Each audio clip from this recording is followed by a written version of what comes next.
Go ahead.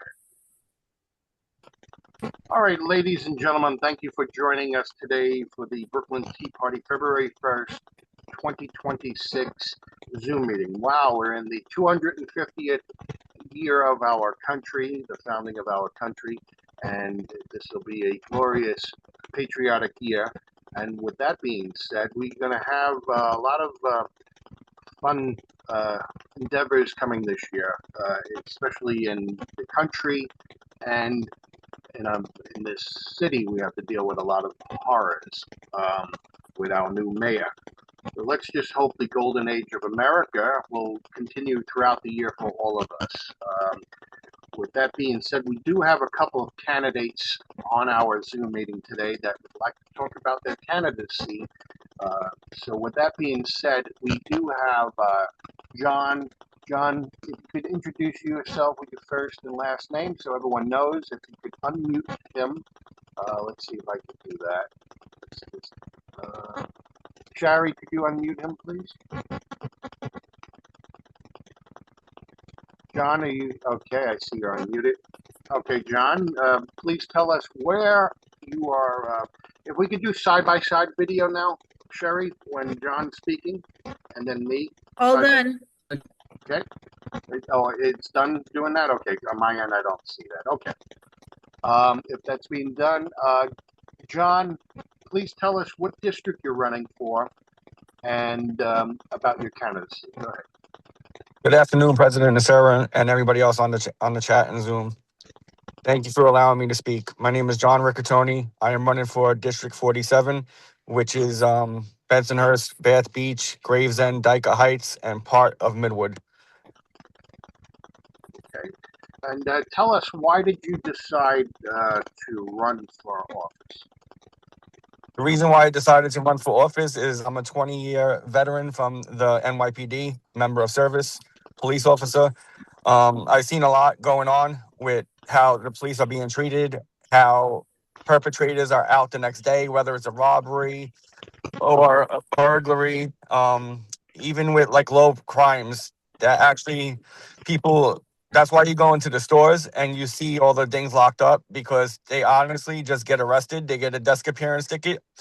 So let's just say if somebody gets arrested in the morning, they get out the same day. They're going to do it again. That's what usually happens. They get arrested again for the afternoon tour, and then desk appearance is given to them again. So it's a revolving door.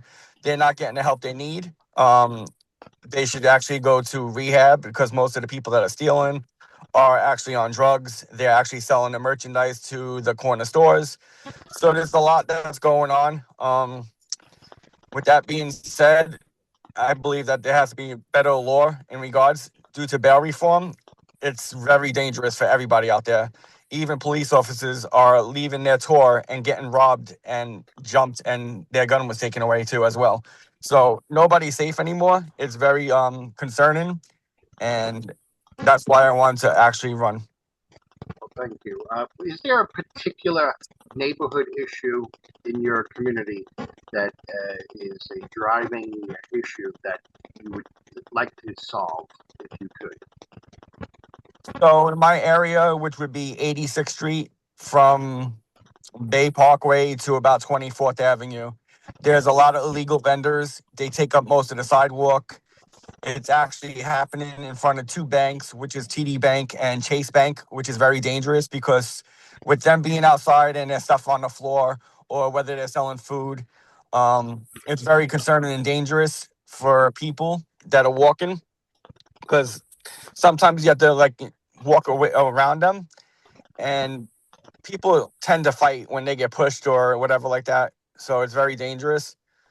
Also, there's a lot of speeding cars around the area, and they don't care. They go past the red lights. Even if there's red light cameras, speed cameras, it's still happening. It's a money grab. They're not going after these people. It's very dangerous, and that's something concerning for me, for the children and the elderly, and that's why I need to help out in regards to that. Who is your candidate that you're running against? And what the last Republican that ran? You said you're running in the 47th, I believe you said. Yes, I am. What was the, if you happen to know, what was the last percentage that the Republican got? The So, last percentage was, I believe, 40%, and that was David. David was running against Colton. okay, yes. Colton has been in office since 1986, and yeah, so Okay, so that's a doable district where, I mean, anyone's running. We appreciate anyone running because the people need the choice to run. Like my district, I'm going to win, guys. No, I'm not. I'm lucky to get 10% of the vote because I'm running against Robert Carroll. I'll talk a little bit more about that later on. But I'm just saying that I thank everyone for running because we need choices out there. We can't have a communistic government here where it's the Democrat versus no one, and that's like the Soviet Union style elections. But I thank everyone. In your district, you said the last guy got 40%. So, David, so that's great. So you have a great foundation to build upon. What are your other bullet points? Like if you were having a palm card, what are your other points that you would like to speak about in your candidacy? safer streets, education, and crime. And you serve on some educational board? Is that what school board? Yeah, so I started the education community education council. It's a elected position. I had to get voted in. So I started 2023 to 2025. I was the first vice president of the community education council in District 20. So once you get voted in by the parents, then you would get voted in by your team, which is the CEC members. So from 2023 to 2025, I was the first vice president. I wrote about like 6 resolutions, from bullying to ASD Nest programs, District 75 schooling, special needs. I also fought in regards to Mayor Adams canceling the school safety agent class. I actually alerted elected officials in regards, and we did a press conference within maybe 2 weeks. The class was resumed. So instead of putting 250, I believe they put 150 in regards to the school safety agents, being that I made the call to the elected officials. I also fought for after school funding when Governor Hochul cut the after school funding. She ended up giving $300,000 extra. It's in the news briefings. If you look it up, you can find it. And now I am currently the president of Community Education Council in District 20. So that term is from 2025 to 2027. I also wrote 3 resolutions, and I'm still, working on other things that I have to work on. Very good, very impressive. Now, are you also a member of any other organizations within the community? Like, are you a president of another organization, or if you could touch upon any organization you're a part of? No, I'm not actually a part of any organizations. I did try to join the community board, but I wasn't picked. But I tried again this time around. So hopefully I'll be picked. All right, and I think with that being said, just wanted to, I believe you, just wanted to know your thoughts since you're talking about education on the gifted and talented program. I know a lot of that is when they were against that, that hurts a large portion of the Asian community that tend to be in the higher programs with education. Could you touch upon about gifted and talented programs? So in regards to the gifted and talented programs, Mayor Madani wants to end kindergarten. So he feels that, it's not doable for the children, that they're not gifted and talented at that age, which I find that's not here or there. I believe they deserve to be gifted and talented. Once they start canceling kindergarten, they're going to go up the ranks to first grade, second grade, third grade, to fourth grade, and so on. So it's very concerning on that level. So any child could be gifted and talented once you put your mind to it. And that's the thing that has to be done. Right. Okay. Especially with the Asian community, they're very smart and resourceful, and they're going to help out in regards to that. So like I said, we're gonna have a school chancellor meeting, and I'll let you know when that's gonna be. But we're gonna have concerned parents at that meeting as well in regards to gifted and talented. Thank you. And anything you have, and this goes for any candidate, anything you have going on in your candidacy, please feel free to post it on the Brooklyn Tea Party Facebook page. I also run Brooklyn Republicans Facebook page. I also run the Brooklyn Republican Alliance Facebook page. And more than welcome to post anything you have going on with your campaigns there. And if there are any events, we can do that, promote your events. We thank you all for joining us. So we see, thank you, John, for everything. And feel free to stay with us if you have any questions for any other of the candidates or anything else. And in closing, do you have anything in closing before we leave you? Let's be safe and get out there and vote when it's time. I'm also going to be in a primary against a girl named Karina. So, Oh, yeah. you know, looking. Yeah, actually, if we could talk about that. I didn't hear about that. Karina, what's her name? And what she's running, you said primary, so I assume she's... Yeah, so she's running for District 47 as myself, but I don't know her last name. Okay, so I'm on the board along with a couple of members of the Brooklyn GOP, and I did not hear of her. Do you know if she got interviewed yet? Yeah, she is actually endorsed for the Republican and conservative parties. Oh, that's strange, because maybe I wasn't for that meeting. Well, John, I know you for years. You got my support, to be honest with you. Thank you, sir. So, well, all it means is that they'll produce her petitions. That's all it means. So it's whoever gets the most signatures, both of you get the signatures, you get on. If you don't challenge each other, whatever, you have a primary, and may the best person win. And then, of course, so the question I have for you, if Karina wins the primary, will you be supporting her? And if she was on here, I would ask the same question. I would hope. I would definitely support her if she wins. Good, because at the end of the day, we need unity. But right now, we have a primary process. So if there's a primary, by all means, get your points out there. Try not to beat each other up, because at the end of the day, we can't afford ripping each other down, because we need to elevate ourselves, all of us, and for the best candidate, because we need to fight the true enemy, as we say, and that's the Democrat Party right now in the city of New York. This Democrat Party is not the John F. Kennedy Party no more. It is not the blue-collar union worker type party. It is a weird morph into Stalin on crack or something, because it's so bizarre. So with that being said, I don't want to keep rambling at this moment, but I'll have plenty of time to do that. So, John, I want to thank you again for your candidacy and stepping up to run. It's not an easy process to do that. It's a lot of energy that takes out, and from your time, for your family and everyone. And I want to thank you again for joining us here today. And by all means, when we have an in-person meeting, you're more than welcome to speak formally in front of our organization. And maybe it'd be cool to have both of your candidacy together. Maybe we could have a meeting where you and your opponent speak before the primary, and kind of like a debate, so to speak, but not. I would like it on friendly terms from all of you. Just you guys speaking your points, and at the end of the day, may the best person win. So I appreciate you joining us. Thank you so much.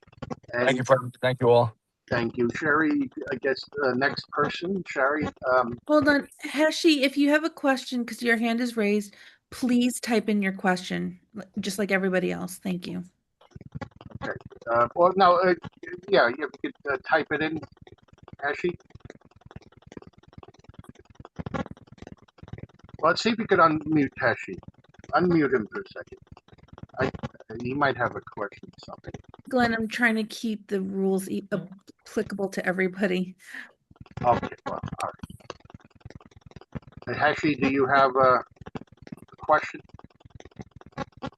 Well, if anyone has a question for John before we officially leave. Do you see anything?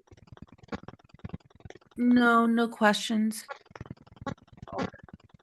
All Heshi, please, if you have something to say, please type it. I don't. Okay, I don't see it.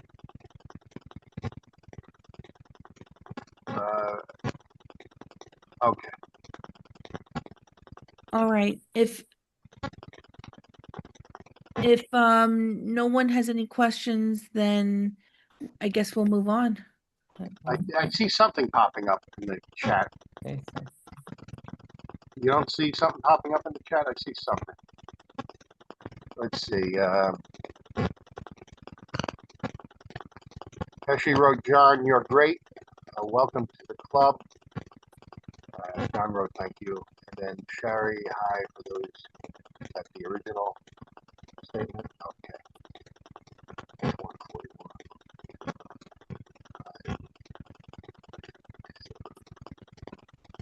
Okay.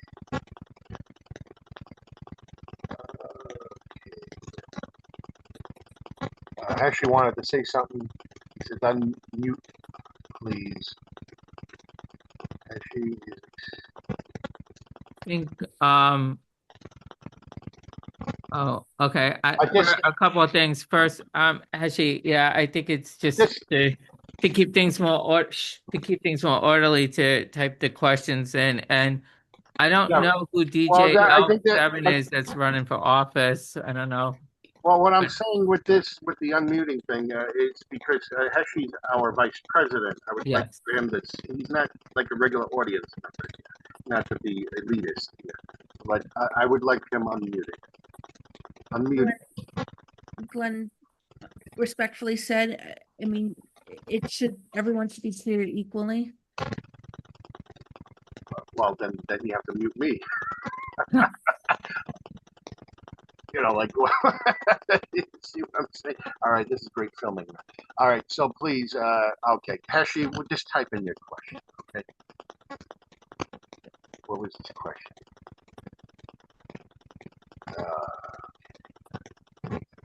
Put your name in. Okay. So once again, John, thank you again. And John is running in the 47th Assembly District in Brooklyn, Bay Ridge, basically area. And right, is that Bay Ridge or no? No, it's not.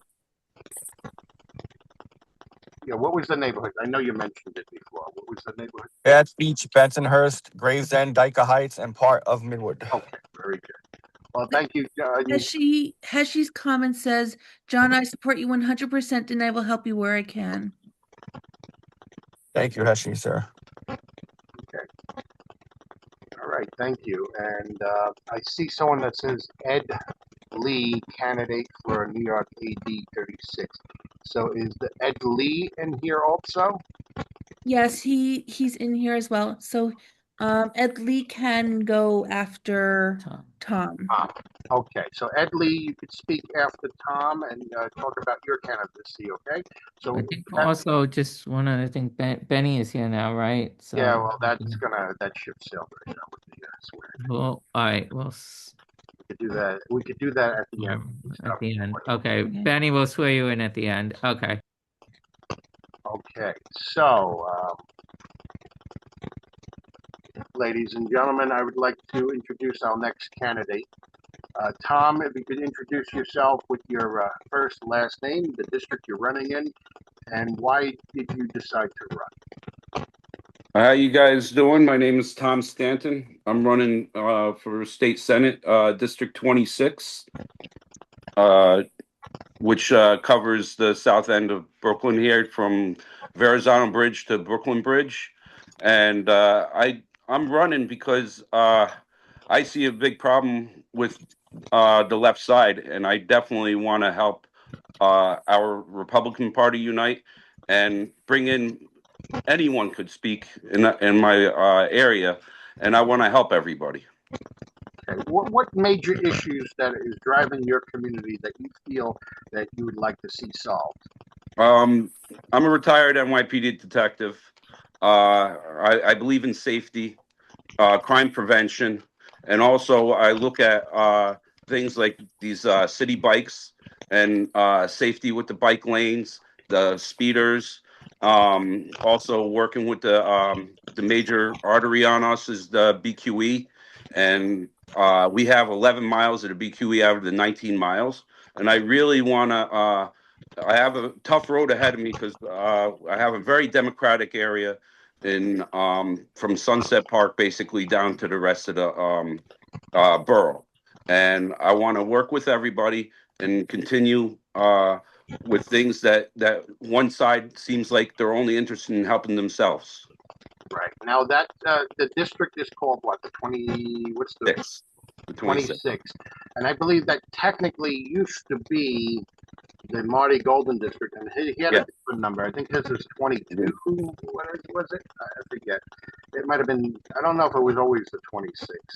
His district when he was state senator. But what they did is they recarved it out of Bay Ridge and Bensonhurst and other areas that he was part of, and morphed it more into, you said, Sunset Park, just to create a nice new Democrat district at the time.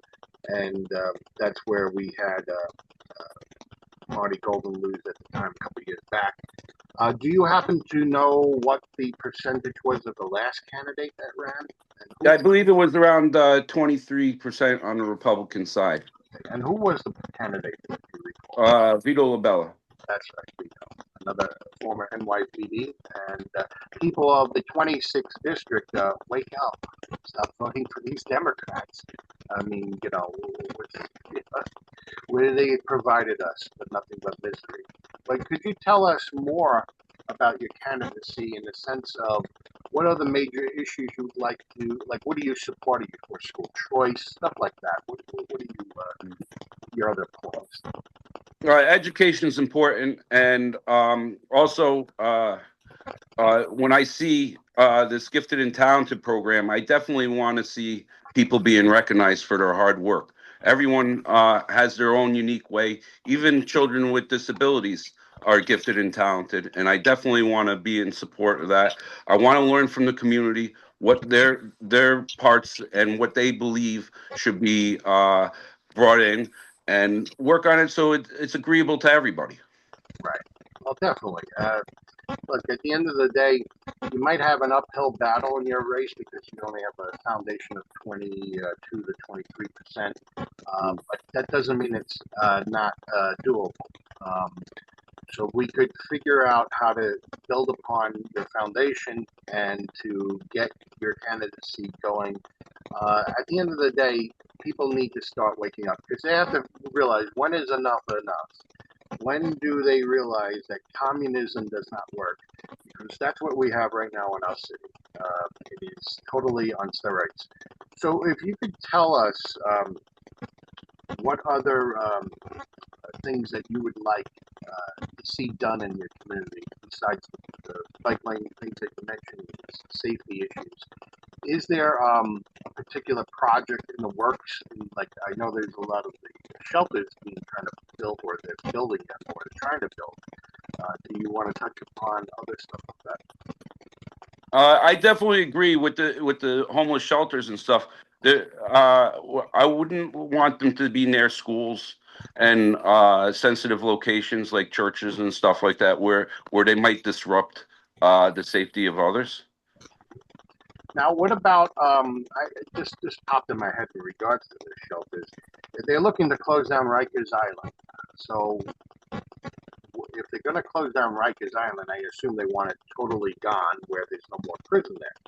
Why couldn't we then refit that facility and turn that for a homeless shelter? So that way they're not in the communities itself. So is there talks anywhere? I mean, this is I'm just brainstorming now. I wonder if there's talks anywhere. Maybe that would be a good issue. Maybe we could build homeless shelters within the confines of the old Rikers Island once they shut that down, because if they're looking to shut that down, what are we going to do with the land? I mean, it's waterfront property. We're going to make hotels and such. I mean, what could we do?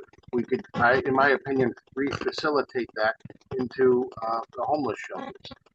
So that way they're not roaming the area, the streets, because what we see happening here is on our subways, we have a lot of the homeless that really should be in mental institutions. We need to start building more mental institutions for their mental health, because to leave them out on the streets, as we could see when the mayor just took over, we had how many people die in the streets that were most likely a lot of the homeless.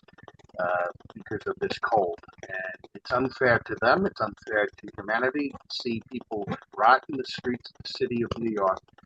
They need proper care. And if it's mental facilities that they need to be in to get mental health, I believe that should be a key initiative for all of us running for office to make sure that people have proper care so they're not on the streets attacking us, okay, and our children. We cannot have the mentally ill roaming the streets and thinking it's compassion to have them have homeless encampment centers.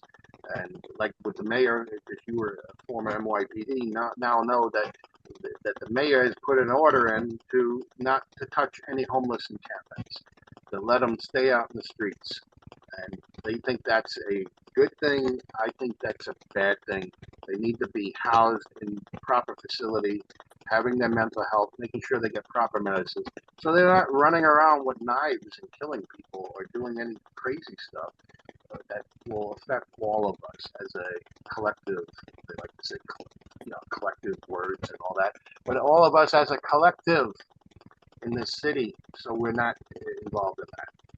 So, Tom, what's your background besides you mentioned that you were NYPD detective? How long was that again? I did 9 years in NYPD. Within 3 years, I got on detective track. I never had a civilian complaint in there. I'm also a Navy vet. My education started with an associate's degree in refrigeration, heating, and air conditioning engineering. Then I continued on to get a business degree with communication and behavioral science. I have a really good understanding of people, and I have a good caring heart. My master's degree I finished up in John Jay on public administration, emergency management, and security management. And I'm always continuing my education, talking to people, and bringing people together. I work in a lot of community events. I also go around on the holidays to the VA hospital for talking to veterans in the hospital and making them feel good, and comforting them and experiencing feeling the same feelings that they have, and help them through some of their PTSDs as well. Well, that's very commendable that you do, especially with the. Well, thank you for your service to our country and our city, and thank you for helping out the vets. A lot of them are forgotten, and it's important that we make sure the people who put their lives on the line that are not forgotten. So thank you again for that. And with that being said, do we have any questions for Tom? If you could write in the chat, and Charity. Yeah. Comments and question from fellow candidate John.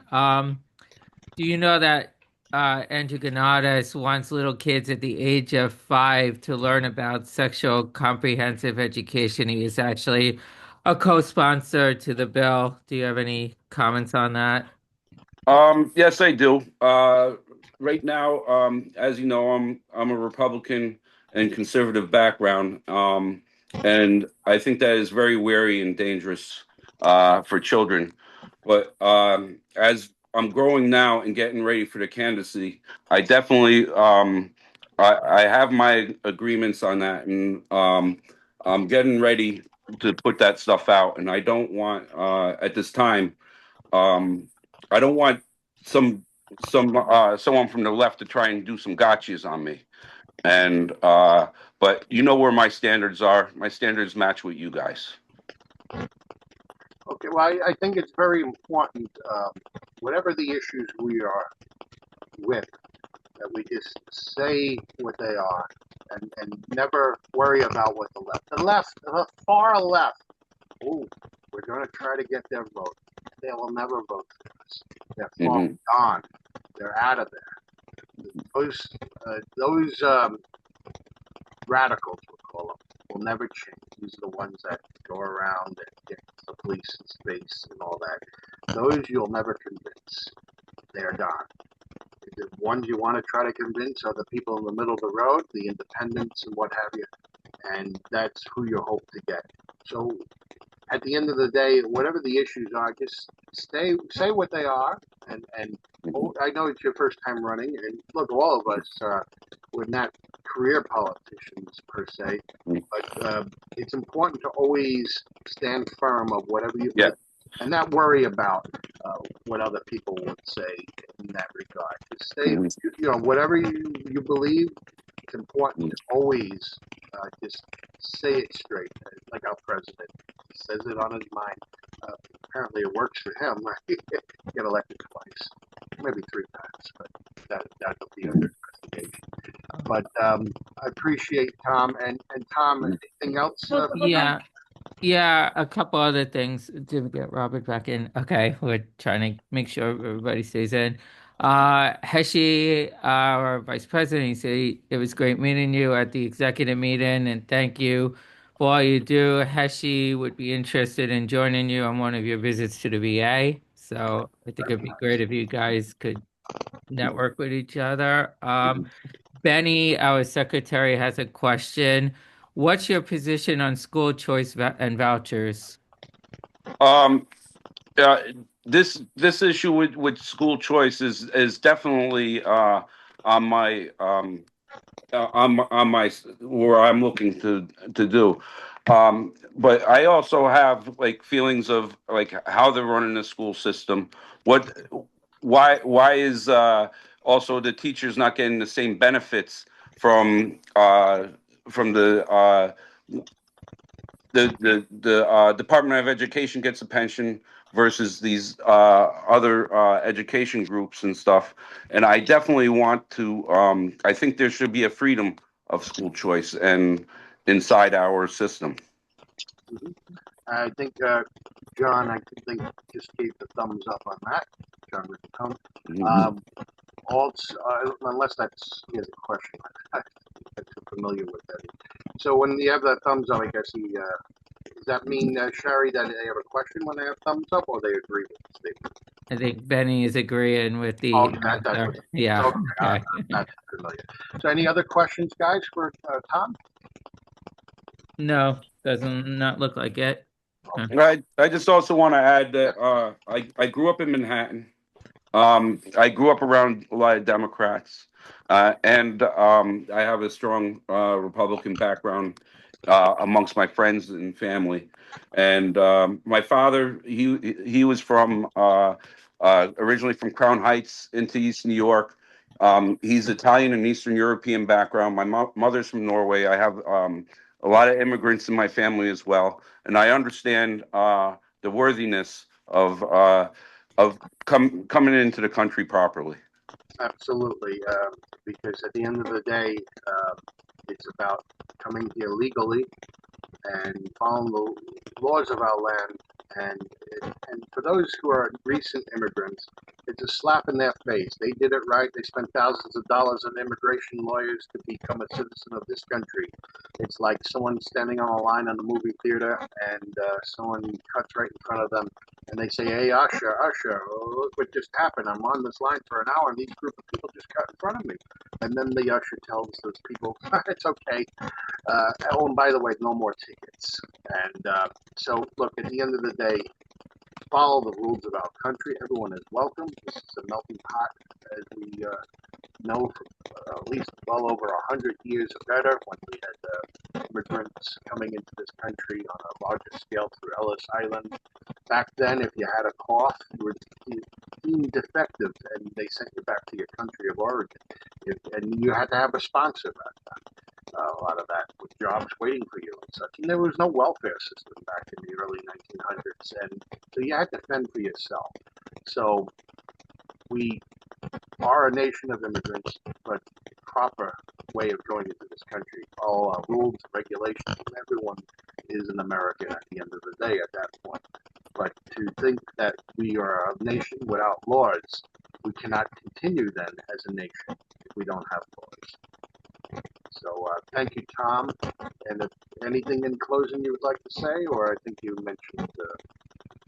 I wish everybody luck. I want to definitely unite people. I want to get us boots on the ground. We got to take this district back, and help the community and make sure it's not a one-sided decision. I want to definitely work with everybody. I'm looking forward to. I have a motorcycle business in Sunset Park. I'm a member of the American Legion in Park Slope. I have friends inside of Red Hook and also downtown Brooklyn, and they they end up feeling the silent majority, and I want to get us going and coming together, and bring what American values are back, and also families, and I support our local churches, to synagogues, to mosques, and I have lots of friends in all parts of the community, and everybody I talk to, and it's sad that you get shut down right away. We all been shut down, and I want to open up the floor for everybody. I hope to do a lot of town halls and work around everyone to find out where we need to be, because being one-sided and shutting down everybody is not a fair situation. Absolutely. And the thing is, we need to get that, those points across. But I want to thank you again for wanting to run for office, and because it's hard enough to decide to run, but to take that leap to do so for the greater good of your community is very commendable. I also besides different ethnics and everything, I'm tight in also with the Asian community as well. My partner, this gets a little touchy for me because he was we were both in the Organized Crime Control Bureau. He died from 9/11 cancer, and he was a great guy. He was also a veteran, and I want to bring all the communities together. Thank you, and you're more than welcome to join us in future meetings when we have in person to speak in front of our audience, informally. More than welcome. That invitation is extended to all our candidates here today. Also, I had a great opportunity.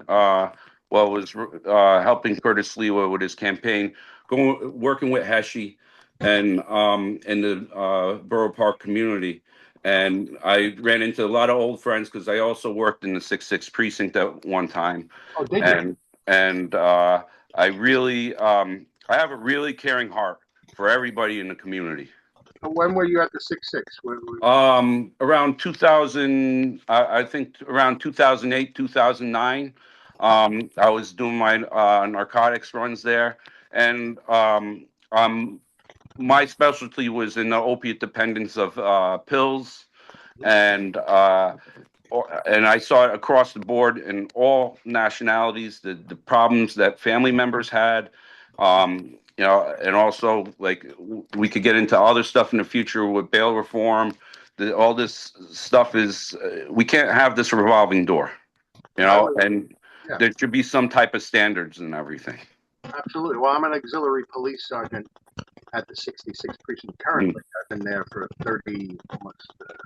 almost 31 years. Will be in March. I guess we crossed paths at one point. Realize it. So that's thank you again for your service to our city and country. And if we have any other questions before we leave, Tom,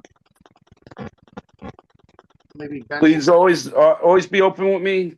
You could call me up if you need my phone number. Glenn has it. Yeah. And talk directly to me. I'm open to hear from anyone. Get everybody's ideas, because I'm here to represent you guys, all of us.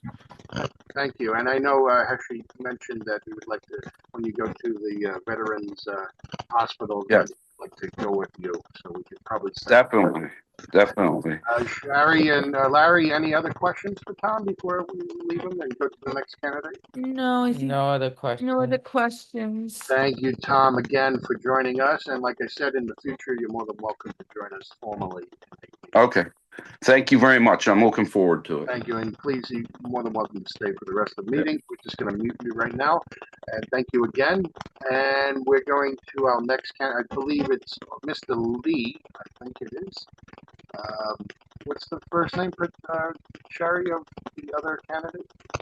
Well, you unmuted him. Go ahead, sir. All right, check. Can you hear me? Yes. All right, great. Nice to meet you guys. How's it Hi. going? So, Good. just so Do you have know, I'm sorry. Do you have a picture that you could put up, or I wish I did at the moment. I'm going to actually put in it's djl7.com. You could just go to I have a lot of material. I'll put actually some links in the chat right now. My camera's not working, but I'll put Okay. something in a moment. But it's very nice to meet you. I actually have been talking to Adam Brandon at Freedom Works, who actually is considered to be one of the founders of the Tea Party movement. So I really like what this group is inspired by. I'm trying to make things move forward. We haven't really gone to the next level yet. I also know there's a lot of law enforcement in the room. I want to shout out. I previously had a interview with Bill Pepitone, who I Okay. think was the awesome candidate. Looks like freaking Tony Danza. That's pretty cool. I also had Vitaly Filipchenko, who was a former mayoral candidate, who was an auxiliary police officer as well. And I know what that means, and I appreciate your volunteerism for the community. I know that's very cool. Thank you. So, I'm sorry to interrupt you. Just if you could formally say your full name. I'm not sure if we did that already. my name's Ed Lee, but I go by Elf7. All my branding is DJ Elf7. I know Rickatone knows me. Also, was it I saw where's the lady from the log cabin? She might have left. Oh well, that's it is what it is. She may know me also as well. My name's Edward Lee in real life, but I always go by DJ Elf7. Okay. So So Edward Lee, you're running for office in for the. Assembly District 36, which is actually the seat of our mayor right now. What's his name? Mamdani. Right. And that's actually his seat right now. So, oh Okay, yeah, so Brenda Black left. Yeah. Oh well, that's So okay. that's in Astoria, Long Island. okay. So that's that area. And what is the issue in that community that you would like to see solved? That is a major issue in that community. Oh, I was gonna introduce myself, but I will tell you about like the issues in the community. Sure. Oh, I'm sorry. If you we could get back to finish introducing yourself. I'm sorry. Oh, thank you so much. Okay, so the thing is that just so you know, I'm actually on county committee. So I've done petitioning for other candidates. I've actually worked with many candidates. Actually, last cycle I was working with what's her name? Elena Bonsell, right on the Upper West Side, who actually was running against Julie Menin. So I ran to all their people. I've been active for over 25 years. And just so you know, this is the 5th year that I took actually a coalition of people to National Action Network to confront, including the longest wrongful incarceration in New York State and United States history, to confront Reverend Al Sharpton and the electeds there about their desertion of the community that they stated there for. I also had a event called AAPI for Trump, where I had candidates from all over the nation. I'm actually Korean American myself. And I had Asian Americans from all around the nation, including Holly Ham, who was directly appointed by President Trump to the Department of Education, to senior executive level positions in Department of Education at HUD. And I'm also very proud to represent, Long Island City is very heavily Asian American. And we know that our very first Asian American Senate district in New York State history, flipped from blue to red after just one term, thanks to Steve Chan, who's an amazing candidate.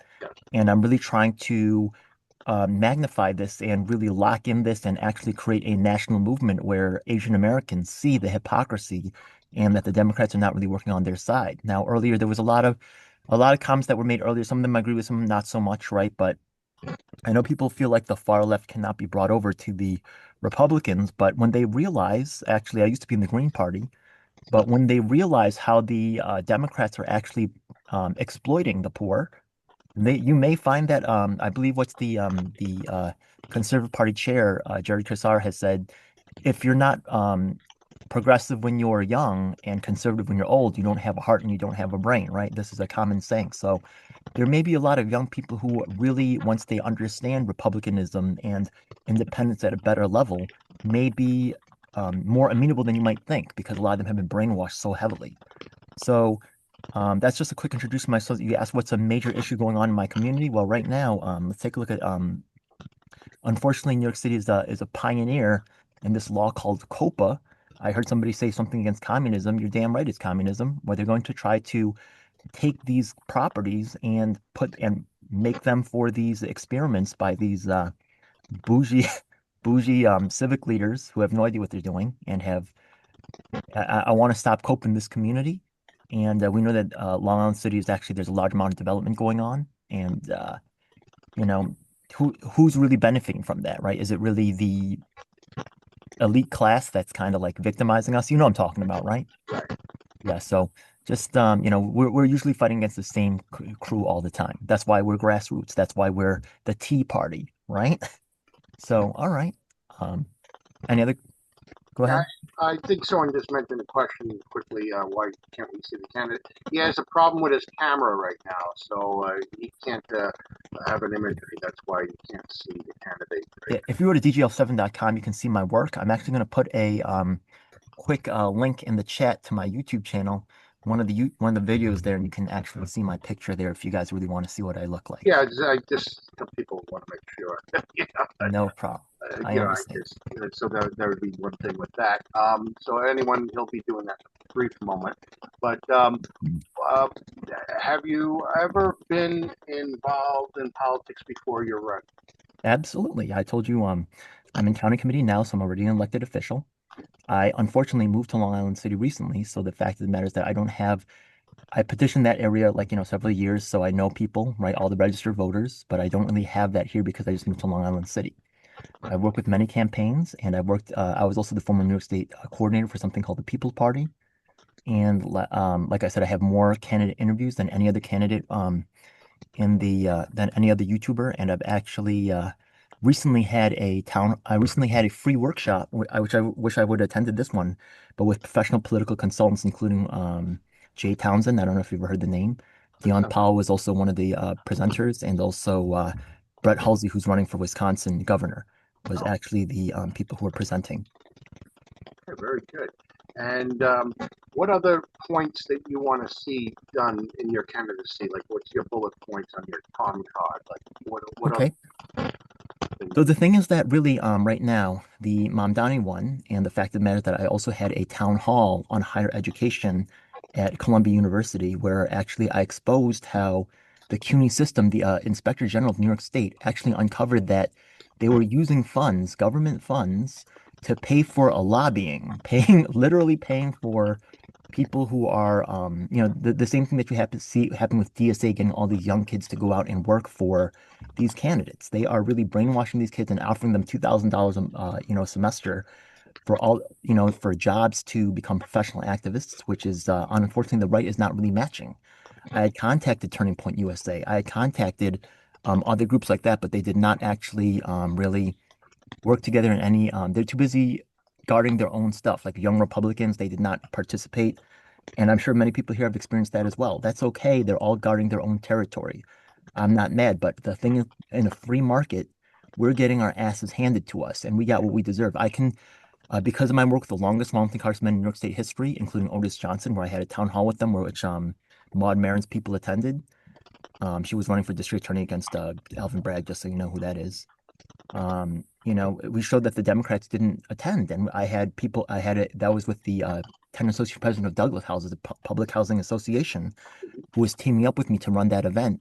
And I have a lot of, credibility on actually helping poor people, which is where the Democrats win and at beating us. But I can actually beat them out as in terms of their own, on the work that they say they're doing for the people and expose the hypocrisy, which is why they hate me so much and never talk about me or my work. So I can, yeah. So I'd love to bring that whole community and help continue the right shift, because unfortunately, it looks like the MAGA movement's starting to waver a little bit, and it's understandable because Trump's on his way out. I think the Tea Party is a new particular. I'm not trying to say against Trump or anything, because I think he's good in some ways. No one's perfect, but this movement needs to continue on. I see the Tea Party as potentially being a new formulation for the MAGA movement to continue the fight. Oh yeah, definitely. And look, at the end of the day, we need to make sure that we keep on driving the points home that the left is not the party that will help the poor. The left will keep them poor. They will not elevate them. They would only make them stay on their own plantation, so to speak. And that's the government. Absolutely correct. And so I appreciate you deciding to run. Is there anyone else running? Like, will you be in a primary, or are you? I actually Are just you spoke with the district leader of endorsed? this. Right, Are you? I'm in contact with Nunziato, and I just talked to my district leader earlier this morning. I asked him if anybody else is running for the position. He did not say anyone's running right now. So he said he checked and he said no one else that he knows of is running. So it looks like I may be uncontested, but that could change.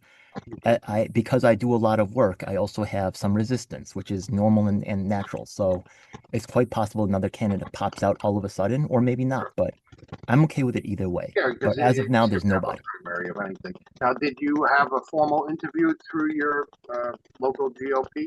I almost did, but the thing is that I almost talked to Nunziato, but the thing is that I was going to run the special election, which is going on right now, but I actually moved into the district a little bit too late. Okay. So I said, can you guys just throw my name on so I can get that name recognition, or maybe, try to really push for it? But they didn't want to do that, which is completely understandable. There's also risk to that as well, where you look incompetent. So, I'm not against that, but we're gonna, So who's yeah. running in that special? Is that a nonpartisan election? Is that Right now, there's a special election going on between Rana Abdullah, whatever her name is. There's also someone named Mary Jo Bida, and the one that's been endorsed by the Democrat Party and also was the choice for DSA, because I think all three of them are DSA. This one's name is Diana Moreno. So no Republicans running for that seat. As far as I know, no. And I tried to run the special election, but we weren't able to make that happen. But I actually should be in contact with Nunziato soon. He's the Queen's chair, just so you guys know. Okay. And we'll see if we can get that interview going off. Yeah, And, because I you can want get to do that. endorsed. You want to do that so they could at least print your petitions and file your petitions. So at least that. Absolutely. They We're get also that. thinking about having a joint fundraiser between myself, John Riccatone, Grace Marrero, who's actually, a seated position within the Conservative Party, so that we could all, combine sources and, help us get to where we need to go. Well, absolutely, and like I extended the invitation to the other candidates. Once we have we can get out of the snowpocalypse with this ice, like we're in Empire Strikes Back here in the hot scene. That we could at least have an informal, meeting where we're all together again, and you're more than welcome to join us in the future as a featured guest speaker once you have your candidacy up and running, and when you're on the ballot, stuff like that. So we definitely like to extend that invitation to you in the future. And are you a member of the Brooklyn Tea Party Facebook page? So, Let me maybe I don't know. I'm gonna check right now. because we have a couple of I think we have a page and then the regular group page. You can join the group page. That way you'll be more informed of any events that we have. And that's the one I believe with the patriotic bicentennial with George Washington crossing the Delaware background banner photo. Do we have any questions, Larry or Shari, for our candidate? No questions, but Heshi did say, I would love to be in touch with you and speak to you about my campaign and yours. And he wrote his email and phone number for you. Sure, Heshi. Heshi said his campaign? Yes. Oh, well, then that's new news to me. So in a moment, I'm going to ask Heshi a question once we're done with Mr. Lee. Do you have anything in closing that you would like to say to us before you leave right now? Once again, I am very deeply versed on these facts. I actually was vice president of my school's university. I know that seems kind of that was back in 1990s. And I've been an activist ever since. We actually we actually created a alternative bookstore, which is still saving students money to this day. A lot of my work was undone, so I also know that that being elected is not the really true ability to cause change, but the true change is from the grassroots and actually being able to control elections in the community. This running for office is, really secondary because you cannot achieve lasting change that way. Just so I've been actually I worked in the healthcare industry. I was actually in medical school, and I worked for a Harvard-trained pulmonologist, and also so I have a lot of. I can actually take apart a lot of arguments for Medicare for all and things like that in ways that other Republicans can't because of my knowledge within the system. Once again, also with the criminal justice reform elements, right? Working with the poor people, I can actually recently. I actually made some posts about how I was unhappy about the response to the people who were dying in the streets. The thing is that the Republicans, right?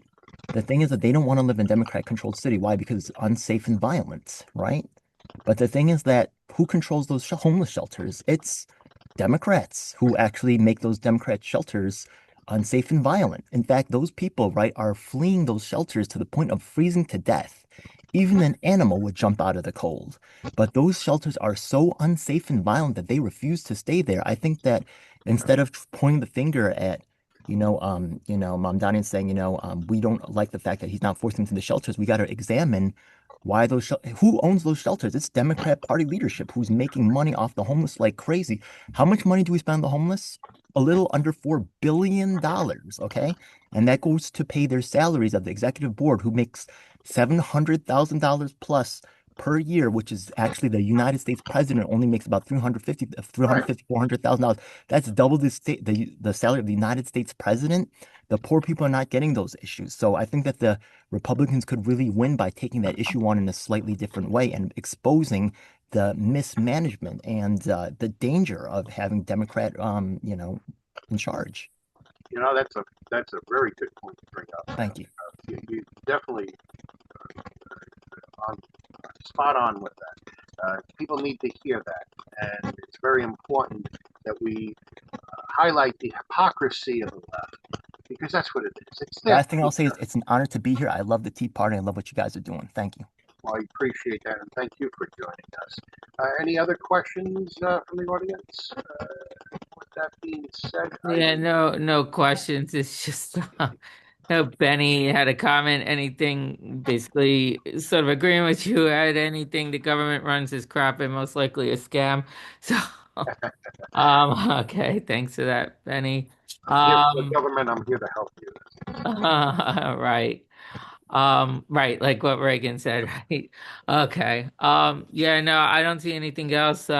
Yeah, thanks, Ed. Well, thank you again for joining us, and we look forward to hearing furthermore about your campaign as you get it up and going. And we appreciate you for joining us here tonight at the Brooklyn Tea Party.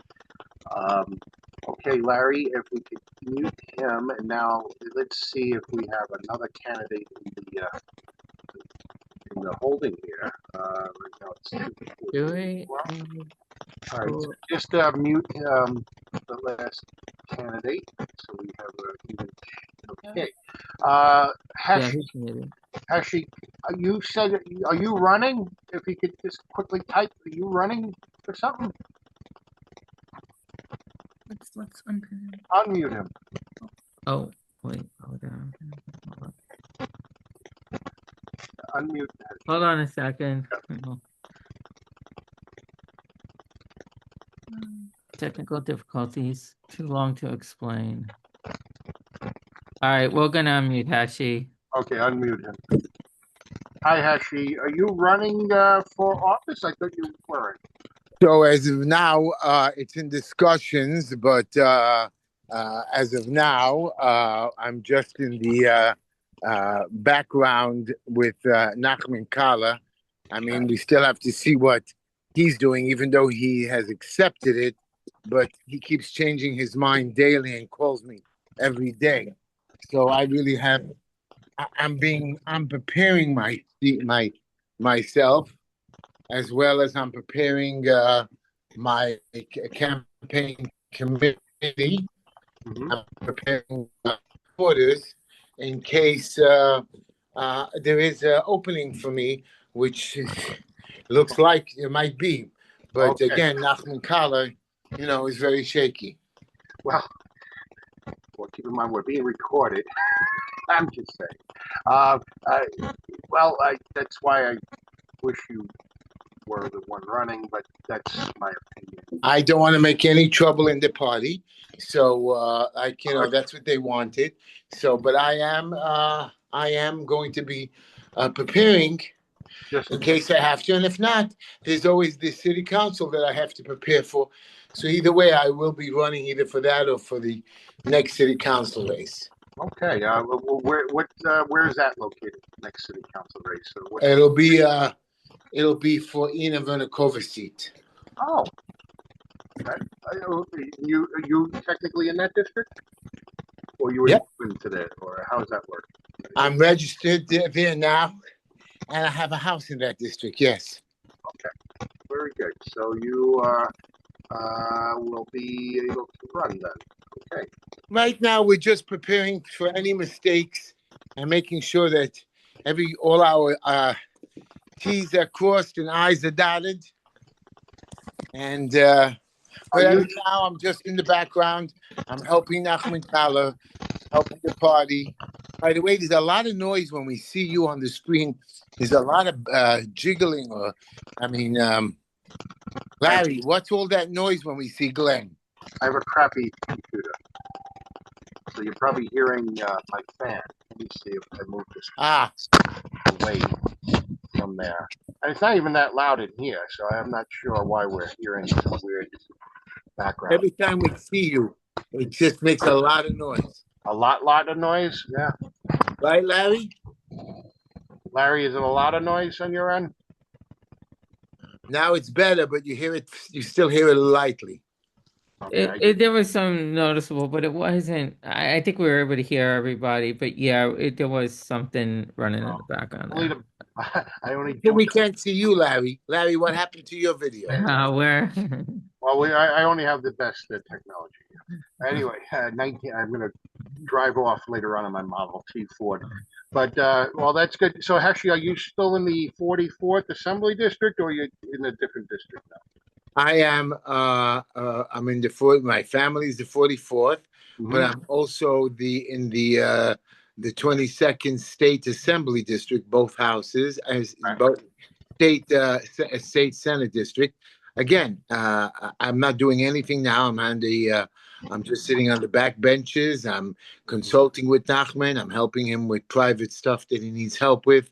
As you know, the executive committee has a meeting in my office. It won't be in my office. I'm going to set it up in the office across the hall, not in the hall of 202. We're going to go to 198, same parking lot, but the next door has the whole center is a big open center where I plan on putting 40, 50 chairs, and it'll be an easier sit down instead of by us. But by us, you will still have control for your meetings. The big meeting I'll put over there next door. Okay, well, I appreciate that for all your help you do constantly for all of us. So we appreciate that. And Shut that fan off. Shut that fan off. It's making me crazy. all right, I have to then turn my computer off. No. Forget it. Let me see if I can just move this a little. Is it better? It's okay, Glenn. Stop it, Glenn. We could deal with it. They mute me anyway. No, it's all right. Just It's all a right. reminder, this is being recorded, y'all. Yeah. Okay. Well, this is good for the YouTube. Everyone's going to say, wow, what a great video this is. It's just like the Justin Alpeshi show. Yes. So thank you for joining us, Heshi. And we appreciate you waiting in the wings to help us out yet again. So thank you. Well, here comes my fan. It's probably louder now because I just hear the old computer saying you're talking about me. So if you're hearing some fun noise, that's the computer fan saying I'm overheating. So if my house goes up in flames, you'll know why. But I noticed Ramon just joined us, and Ramon, any questions you have to type it in the chat area. But I just wanted to ask you a question. I heard that you're going to be moving from New Jersey to Pennsylvania. So does that mean you're not going to join us anymore in the future? I hope we see you again. If you could type that in the chat, that we would hope to see you in the future at meetings. I know it's probably a further distance that you normally travel, and we appreciate you coming all the way from Jersey to join us, and I think that's awesome. So hope in the future that we get to see you again also. I'm still coming back. Oh, good. Thank God. We don't want to lose you. So with that being said, my computer would shut up. I guess it's time to get a new computer, right, guys? I have to figure out how to do that when I switch over. But with that being said, do we have any other candidates in here? I'm also giving. Oh, good. I'm giving support to Nicole Malliotakis. Yes, she needs all the support. Hopefully the ruling will be in her favor with that redistricting. As the Democrats try to steal that district, let's hope we don't lose our only Republican in New York City. With that being said, do we have any other candidates that we noticed here in this room right now? Larry, do you see? Did anyone else mention? Nobody else is identifying themselves. As a Okay, well, I candidate. guess I'm the last one to speak. I'm technically running right now for the State Assembly, the 44th Assembly District.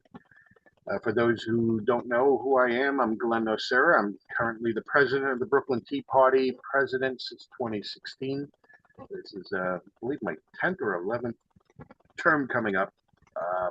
So president since 2016. Before that, I was president of the Brooklyn Young Republican Club, a club that's been around since 1880. Right now it's dormant, but I was president from 2011 to 2015.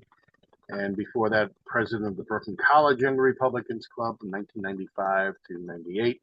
I was a former state assembly candidate back in 1998 from the last century. So I ran in 2 centuries now and 4 decades. I ran in 98, 2008 for state senate against Kevin Parker. In 98, I ran against Dov Hikind. And in 2016, I ran against Robert Caro, and that was his first run. And now I'm running against him 10 years later. So I take 10 years between runs, apparently. I need a decade to recover. And so I ran, this will be my 4th time running and in 2 centuries. So I feel really old, like my computer. So what made me run this time was when I was looking at Robert Caro's Facebook page. He was mentioning what a great idea would be to get free buses.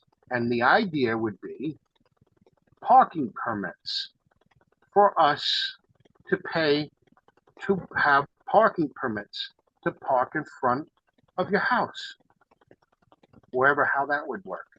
So that would mean, I guess, if you have friends and family coming to visit you, maybe they'll get parking tickets since they don't have parking passes to park in your neighborhood or in front of your house. That's a brilliant idea of communism, right? The war on the car owner. That's my theme of my campaign.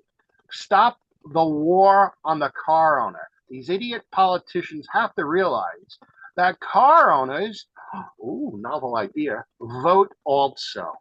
We vote also. Car owners need to unite. I don't care if you're a Democrat. If you're a Democrat and vote for Democrats and you own a car, something's not right upstairs. I'm sorry, because you're voting against your interest to move around into this city. That means everywhere you go, there's a camera light, speed camera, noise camera, this camera, okay? Waiting to get you every 2 blocks. God forbid there's an emergency and I got to rush someone to a hospital or something. You'll have 900 tickets along the way, okay? You should be able to see your accuser. You should be able to interview your accuser. You can't do that with a camera, okay? A camera, you can't say, I want to speak to my accuser. You can't do that. So at the end of the day, we are being, number one, we're living in a George Orwell society, apparently. But we cannot freely move in this city with the congestion pricing in the city that the president tried to stop, but now it's in the courts. And I said to everyone, this is the beginning. Manhattan's the beginning. It's not where it ends. It begins there. And sure enough, our stupid borough president, Reynoso, whatever the hell his name is, I mentioned a couple months back that he would like congestion pricing to come to Brooklyn. Of course. You know, we have a bill, which I'm sure by now is passed. I've seen this a couple months ago. It's called daylighting. And what that is, in every street corner, there's going to be flower pots. As you see in certain areas already, they've already done this in certain areas. But this is going to be all 5 boroughs. Every block in the city, I believe the bill is funding at least $2 billion for this crap. So every corner is going to have a flower pot or an extended sidewalk. That means those cars that would normally be parked there are now eliminated. So those parking spots are gone. So what is that, like 4 per block? If you talk the beginning and the ends of the block. So now those spots are gone in apartment buildings. So big apartment buildings, they have new garbage trucks coming out in the next year or two. They're side loaders. They pick up the garbage from the side, dump them into the truck from the side. Those are meant for buildings. So that means all the big trash bins will be out in the street now. That means all the spots are eliminated. That means everything that you see on Ocean Parkway, the service road, all those buildings per se now will have bins. Where are they going to park these people?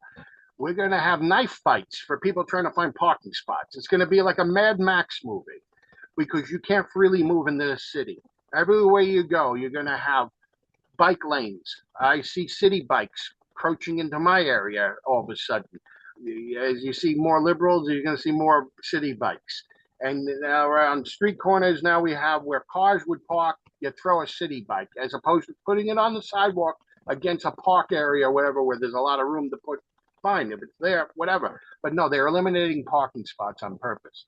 So one of my major themes of my campaign is stop the war on the car owner. We vote too.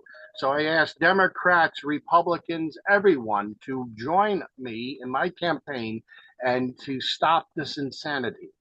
Also, the war on the homeowner. Everywhere you go, if you're a 3-family and up homeowner in this city, you are deemed like some sort of murderer. You cannot at all be able to freely run your house. I own a 3-family house. And with that 3-family house, you cannot escape the stupid laws of the city. There's a new law that was just passed recently that if you have an air conditioner, your tenants by 2030 could ask for an air conditioner now. So that means you have to buy an air conditioner for them and have it installed and pay for it. This is absolutely ridiculous. Every single week, it seems like something new is coming out of this horrible city council. And of course, the mayor will sign off on it. It started with the last mayor, but I don't know if he vetoed anything. If he did, they have such a super majority with only 5 Republicans out of 51 members that you're going to have anything they want passed. So now it's the air conditioners. Before that, lead paint inspection. That meant you have a 3-family and up, 2-family and below, you're fine. 3-family and up, a regular house with a peak roof like that, like a pyramid. You have to pay for an inspection and you have to have it on file. It cost me $1,000 for an inspection. That's a tax hike. $1,000 for that inspection. House built in 1903. Of course, there's going to be lead paint buried within the walls. They take a scanner, 5/8 within the wall. Nothing peeling, that's fine. It doesn't matter. They scan inside the wall after a million layers of paint. And they say, oh, there's a high lead content buried between the wall. Even if you have no kids, it doesn't matter. Or if you have kids living in there, they want it right away. But it's now on turnover. So that means anyone leaving on turnover, you have to get the hazmat people out there and their biohazard suits to scrape apart your apartment, so to speak. And I got quoted for the 2 apartments and in the hallway. $60,000. I'm going to pay $60,000 to remove this lead paint. Are they freaking insane? So things like that irked me so much. And it said enough is enough. Gas pipe inspections sounds like great. So you're like, okay, send your inspector from the city. No, I have to pay $599 for that gas pipe inspection. The point being is they keep on putting things on the homeowner, which then in result is going to be put on the renter. You have no choice but to raise their rent. So they're talking about, oh, well, why is the rent so high? Well, if you keep on putting burdens on the homeowner, small landlords, you're going to have to pass the cost on to your tenants. And I don't like doing that, but I have no choice eventually where you have to just keep on raising their rent. And because the city council is insane. I had a stove that you had to put in for the tenant upstairs. $300 to put a new stove in now for a gas hookup because they are against gas. For your oil burner, if your oil burner dies in the next couple of years by 2030 or something like that, you now have to get an electric burner. And now you have to run all the electric wires. It's unsustainable to own a house in this city.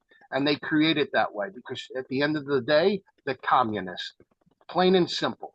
They are communists and they are destroying our city. And you have to wake up, people. You cannot keep on inviting the vampire into your house. You cannot keep voting for these Democrats. These are not the John F. Kennedy Democrats. These are total insane people that believe your daughter should become your son and your son should become your daughter. Because at the end of the day, that's what they're all about. They're trying to destroy the family unit. They're trying to destroy the fabric of this country when it comes to capitalism. They want to destroy all of us in that regard.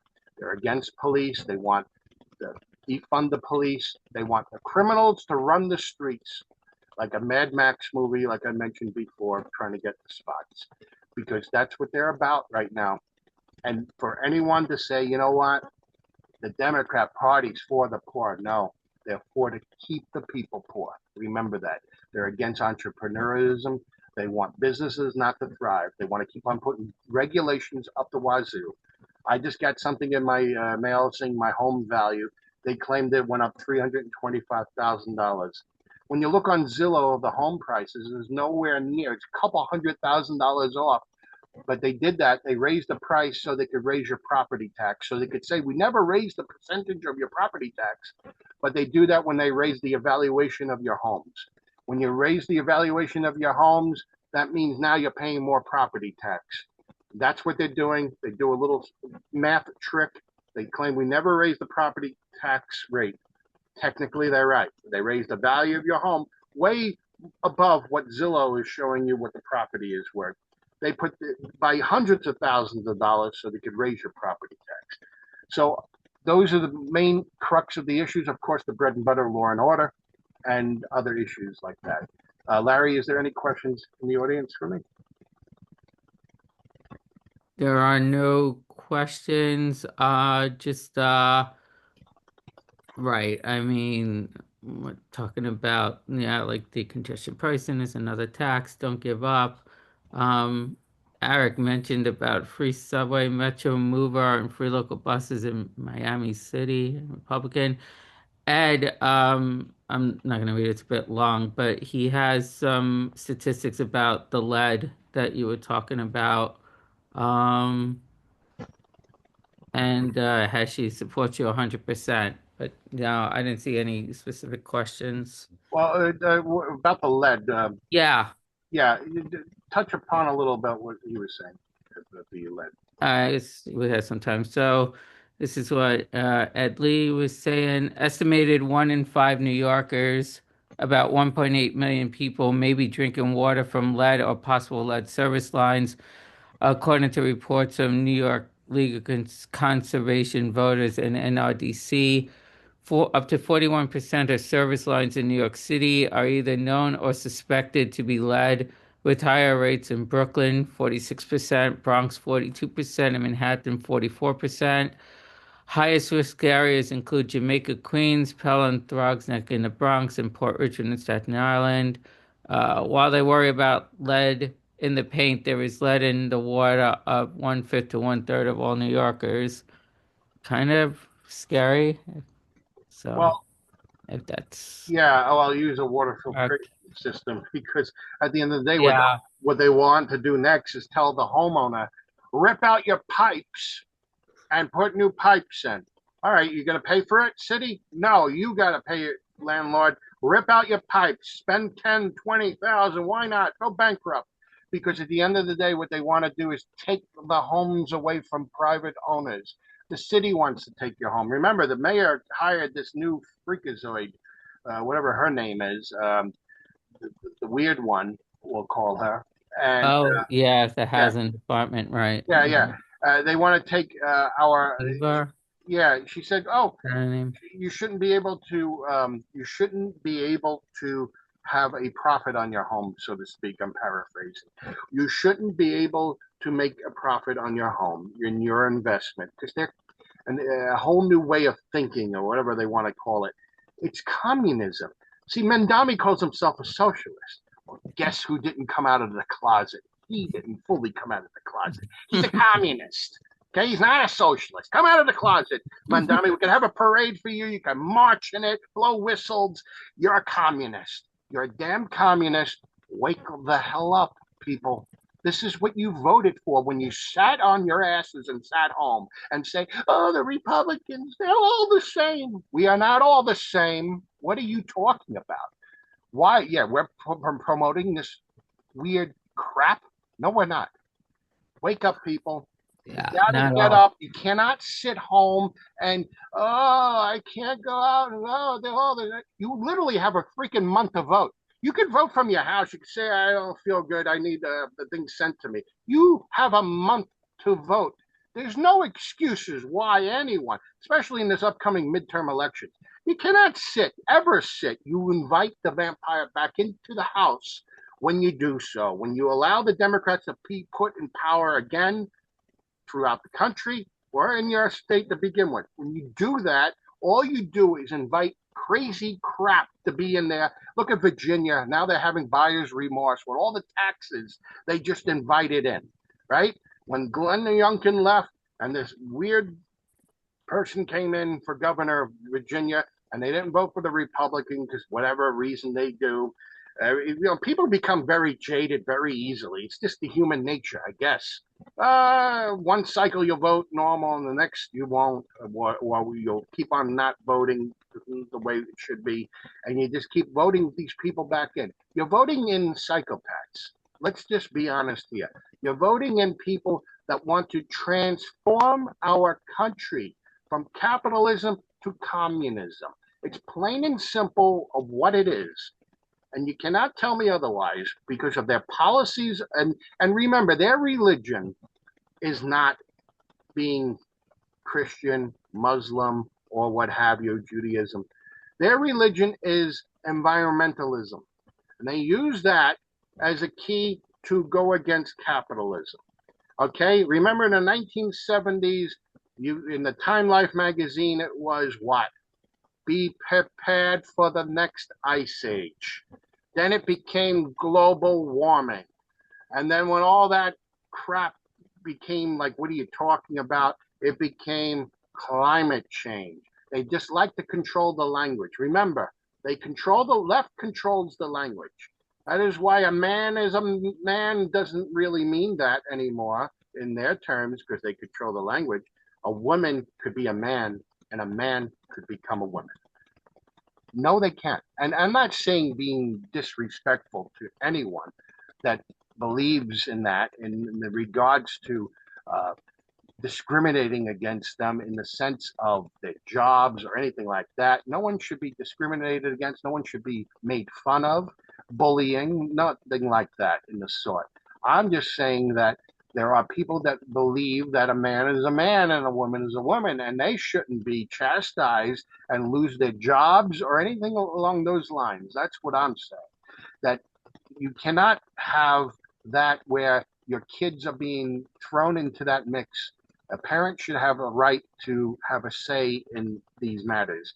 And the way the school is being structured, they're trying to make sure your son, that they won't tell you what is going on in their whatever they're thinking in the school, and they want to make sure. It's like they need new recruits or something.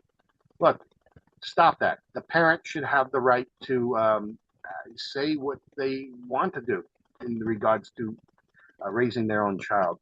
And that is what the left is doing. They're cutting into that, and they're believing that there you have the right to raise your child. And that is what is wrong with that party. That party is just totally off the rails. And people got to wake up and stop voting for them. I'm not saying the Republican Party is perfect. We're far from perfect. But there's two choices here in our government structure, basically. Oh, you have independents, sure. But they don't get elected, okay? But I'm saying in the two-party structure, it's clear that the Republican Party is the far better party out of the two choices. So people got to wake up for law and order issues, for all these other issues. You cannot invite the vampire back into this process. You can't put them in charge of anything. They are in charge of everything, basically. Your schools, they run your schools, they run your the judgeships, basically. They run Hollywood. They're everywhere. They run corporate America also. They're everywhere. They're tentacles everywhere. So we got to fight back in regards to making sure that this country does not become communism, because we're just one voting cycle away where everything could change. It's very easy how this could happen. They could pack the Supreme Court. They could change all the laws right overnight, and don't think it's not possible. It is clearly possible what these psychopaths could do. Do not sit home during the midterm elections and allow these people to take over Congress and the Senate, because all you're going to get for the next 2 years of the Trump administration is impeachment of his presidency and his cabinet. They'll impeach all the cabinet members, and it'll be a circus. Do not invite these people back into the party. Tell them their invitation got lost in the mail. Sorry. I don't know what happened. Do not invite them back here. That's all I have to say in that matter. Larry, anything else before? Or any questions from the audience and any closing comments? No, I mean, we just got basically people agreeing what you're saying about communism. We had a comment from Tom about property on 3rd Avenue, family-owned business, couple apartments, $35,000 in property tax, and how our family business is to survive with the property taxes. Yeah, just a lot of comments what you're saying about communism, climate change, science, and that belief. So yeah, but no questions for you, Glenn, on your candidacy. Yeah, I like I said, look, I know I have a snowball's chance in hell of getting elected, because the last guy got like 10% of the vote. So my objective here is to at least elevate that, to build upon that foundation, and see how we move forward in that regard. We got to start building somewhere. So in these districts that are far gone, that don't mean don't run anyone.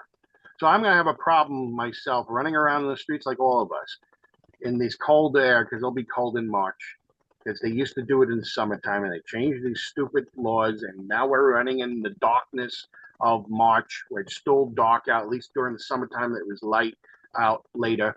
Now we're running around knocking on people's doors like it's the 19th century. Maybe we should carry a quill pen and an inkwell and say, could you sign my petition here? This is signing a John Hancock right here. I mean, because it's ridiculous. The process in other places, they do a bond where the politician puts up the bond and you're on the ballot. Here, you have to run around and get 5% of the signatures of your total total registered party membership. You have to run around 5% of the, so it could be a couple hundred signatures. Sounds like, oh, a couple hundred. But for the Republicans, you have to do it door to door and make sure they're all good, because you cannot hang out on the street corner like the Democrats could and say, hey, you're a registered voter in the neighborhood, because a lot of people are just registered Democrats for the most part. And they just stand out on a corner, sign right here, put your address, boom. And it's very easy for them. And they could get on the ballot. I mean, it's a little higher threshold because it's a higher amount of signatures they need, because it's more registered voters of them. But it's easier process for them. We have to go up and down the stairs, knocking on doors. And when we finally get a living person, they say, could you come back later? Could I come back later? No, you're a living person and you're finally here. Please sign my petition. So I ask everyone, please, if you see me coming around, sign the petition of any candidate, no matter what neighborhood you're in. You see, you're a registered Republican, and the Republican candidate or someone working for that campaign comes by and says, could you please sign the petition to get our candidate on the ballot? Sign that petition. I don't know anything about him. He's the Republican candidate. Even if there's a primary, just sign their petitions. You could vote whatever the way you want to vote. Just get them on the ballot so it's not one person versus no one. That's what I'm saying. You don't want to have a Soviet Union style election where it's the Democrat versus no one. You got to have a choice. So that's what I'm saying. Please sign the petitions of any Republican candidate that comes to your door. If you're a registered Republican, if you're a registered conservative, please sign that petition. I'm also running on the conservative line. So please sign these petitions to get them on the line. And when some Also, some campaigns might be running on an extra line. I think they're able to create another line. Sign the petition if you know they're a Republican or conservative. We got to have choices out there at the end of the day, but we also have to fight against the craziness of this city. We cannot remain silent. We got to get our voice out there and articulate our points to the bread and butter issues that are before us. Our bread and butter issues are high taxes, crime, the quality of life in this city. The homeless need not to stay on the streets. You cannot let them have homeless encampments that could be in front of businesses that pay, like Tom mentioned, $35,000 in property tax. And then all of a sudden, a homeless encampment could be put in, and then all of a sudden, the police can't do nothing to remove them. So now no one could go into that business or a home or wherever it is. And we're paying such high taxes.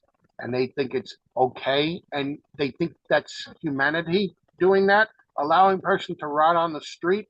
It is not humane doing a thing like that, especially in this weather.